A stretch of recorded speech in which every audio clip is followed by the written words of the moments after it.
Hi, I'm Sandra Paulsen of the Bainbridge Institute for Integrative Psychology, and I've done a number of these brief videos about this and that aspect of the work that I do clinically and teach and write about in the treatment of trauma and complex trauma. And there's something that I'm finding really exciting, and that is the integration of the various methods that I've been talking and teaching and writing about.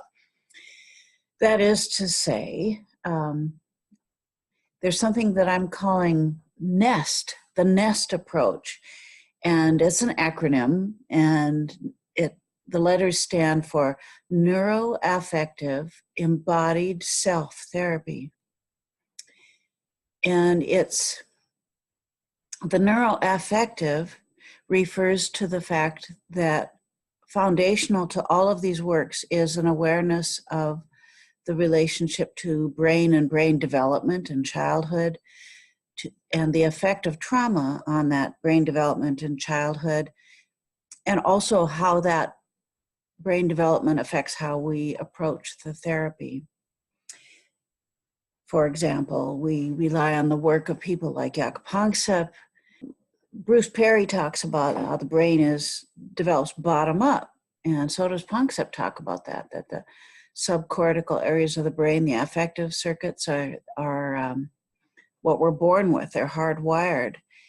And then on top of that comes the object relations learning, and then the neocortical learning on top of that. And we take all that into account deliberately when we approach this work, especially when the trauma is very early in the attachment period.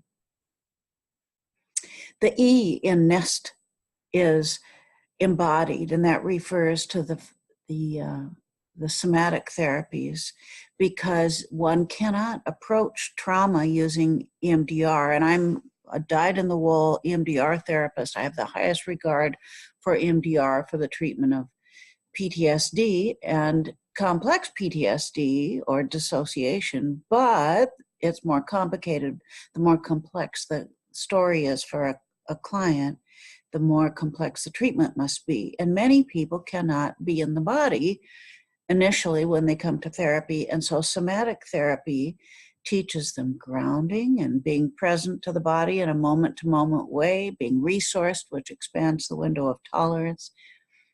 And somatic work also teaches people to begin to metabolize trauma by pendulating between the trauma vortex and resources. There's much more to that, but somatic work is an important part of the work for many people that are disconnected or disembodied.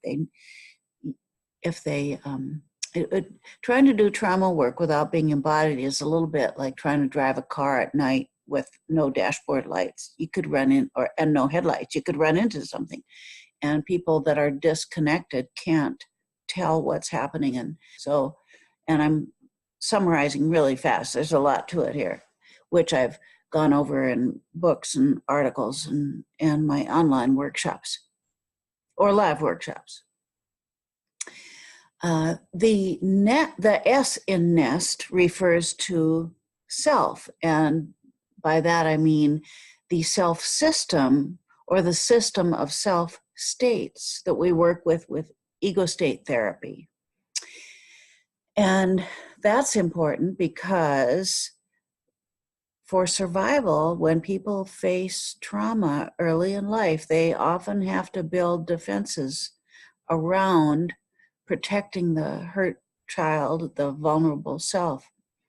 On my property here in the forest, there's a great big giant cedar tree that someone put a stone up against, I think, early in its life, and now the tree's grown all around the stone. You can't begin to move the stone. And that's how it is. When trauma happens early in life, the tree grows around it. The person's personality grows up around the disturbance, and that includes what I like to call dragons protecting the castle, the protective parts of self. And so ego state therapy helps us to work with parts of self to get more of the self system on board and make sure that the protective parts are on board and not going to derail or inadvertently or deliberately sabotage the work.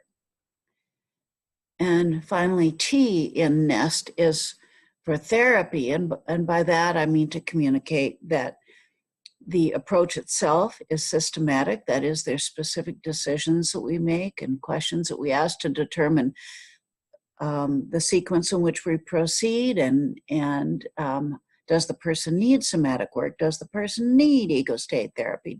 Do they need the early trauma approach? All of those things before doing standard EMDR. And for many people, we'll move immediately to standard EMDR. But the more, as I said, the more complex the story is, the more likely we have to take some of these things into account. The same way, when you get in a car, you have to check to make sure the lights are on and the emergency brake is off before you try to start the ignition and go racing down the road, or it's hard on the engine, or you could crash into a brick wall, drive off a cliff. No, we don't want that. So, so the T stands for the fact that it's a therapy that is systematic and mindful of making proper decisions and sequencing things. And the T also refers to the fact that it's a psychotherapy, and it brings with it all the other things that we've learned about therapy. So we bring our psychodynamic understandings, we bring our cognitive understandings, our behavioral understandings, our understandings of the importance of empathy in the therapeutic relationship, understandings of how the story sometimes unfolds in the therapeutic relationship and in the office. So all that's wedged into that last letter T in N.E.S.T.